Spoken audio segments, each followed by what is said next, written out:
prosper in office. But is there a vetting procedure? The vetting procedure changes whoever's in charge. So, technically I spanned 3 prime ministers, David Cameron, Theresa May and Boris Johnson for a day. So in David Cameron's tenure, actually, there was much more central control, and you had number 10 making a lot of recommendations, but it was, as John says, a little bit more, a little bit freer. And so as long as there wasn't anything terribly embarrassing about a special advisor, you'd get the tick. That's obviously changed. There is a desperation to have much more central control of what's happening within the SPAD network. And I think that is testament to the fact that SPADs have grown in stature. They have become much more influential. And there is a big difference between what we think they should be doing and what their role is and what they're actually doing. And I think this speaks to the fact that special advisors, actually, it's not something that's prescribed. It's more of an art form than a science in the way that you conduct your daily business. And what's the relationship like with senior civil servants? Are SPADs generally, are they confrontational with civil servants, or do you work in harmony alongside them? Yeah, actually, can I say that there isn't an either or here. Actually, it's a long-term developed relationship. So I can definitely confess that I don't think I was always well behaved with civil servants when I first started out, because I was 29. I didn't really know what I was doing. I'd never managed anything before. It wasn't my job to manage anything, and probably I had a lot of tension. And the more I learned about the civil service, the more I understood that working with them is the way to get good results. Well, I mean, sometimes you have to be hard, because you have to be as demanding of the officials as your minister is of you. I once got sent a document and it was terribly badly written, and the civil servant who produced it said, can you just sign it off?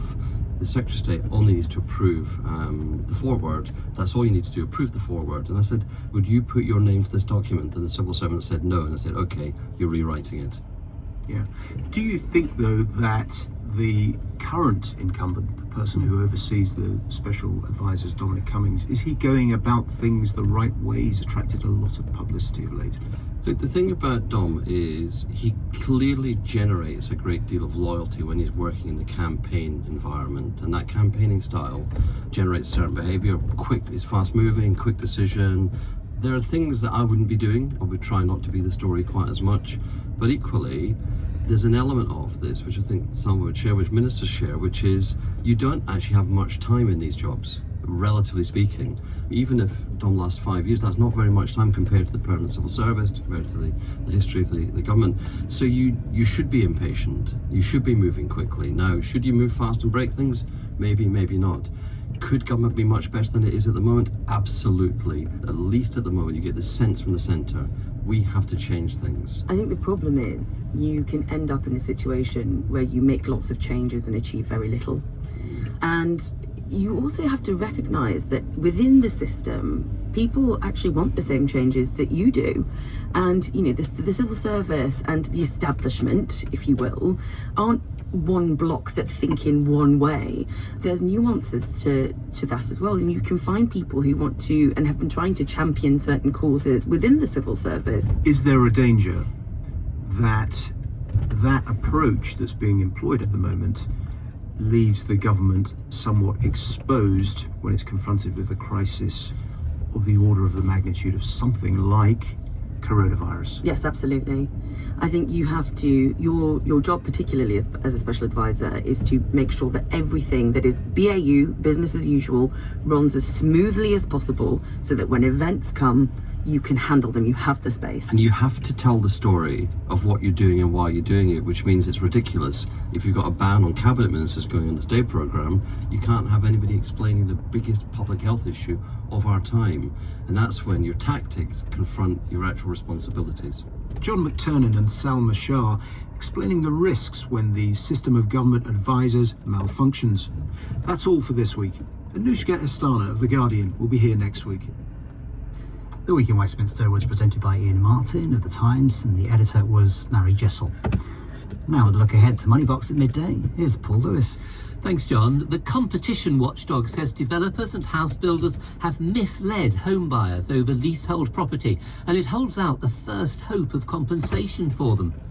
We ask the government-backed Nest pension scheme why it chooses investments with low returns for people under 28. And the student loans company says it has a new system to refund graduates if they pay back more than they owe. We ask, how will it really work? That's Moneybox in half an hour. Thanks, Paul. We look forward to that. And now on Radio 4, it's time for From Our Own Correspondent. Here's Kate Adie. Good morning. Today, the death of a modern-day pharaoh, but one who was dethroned by the Arab Spring. First the bombs and the fighting, now famine, no respite for the villagers of Blue Nile in Sudan. From he to she, and back again, a modern-day tale of gender from the Netherlands. And elegant travel makes a reappearance, with freshly cooked omelettes on a train in Austria. First, India, where trouble is growing over the new citizenship law, which grants amnesty to illegal immigrants from Afghanistan, Bangladesh and Pakistan, but only to non-Muslims. The legislation was an election promise from the Hindu nationalist BJP party. Nearly 40 people have been killed in demonstrations so far, with the worst violence in Delhi, where Yogita Limoye says the atmosphere is tense. It was hard to believe that what I was seeing in front of me was a part of India's national capital. Strewn all over the road were bricks, stones and shattered glass. We were in Mustafabad, a densely populated neighborhood in northeast Delhi. Homes and shops were charred, their walls blackened, and whatever was inside them had turned into an unidentifiable mess. We stopped the car when we suddenly saw a stream of people hurriedly crossing the road. Men, women and children carrying bags, their faces tense.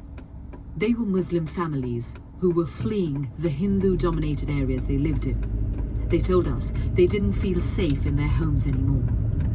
The street we were standing on, which just days ago must have been a noisy, bustling one, was eerily empty and had become a sort of boundary that divided two religious communities.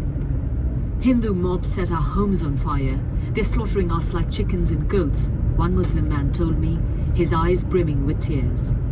They haven't even spared our places of worship, he said. We were shown 2 mosques nearby that had been set on fire. The holy books inside had been burnt to ashes.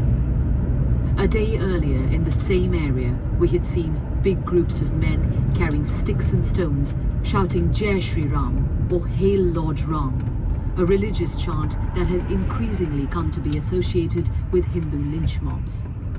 It was one of the scariest moments of my life because of just how volatile the situation was and how aggressive the men were.